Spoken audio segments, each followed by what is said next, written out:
Pada ngapain tuh anak-anak jam segini udah pada nongkrong nggak pada ke?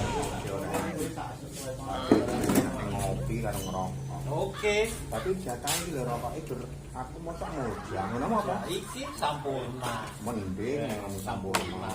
Jangan dipenake ngopi karo ngerokok. Iya. Betul. Jatah rokok anak buah iki kok ngene opo.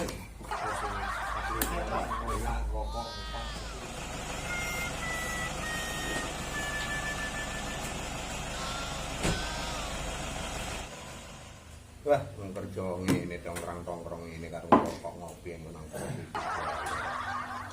Ya ora. Lah kae bose teko kae. Waduh, ndang megae. Waduh, ngerti dhewe bose digalang enak. Pada ngapain? Ditinggal bentar pada nggak kerja itu. Kerjaan numpuk tinggal bentar aja udah pada ngopi-ngopi.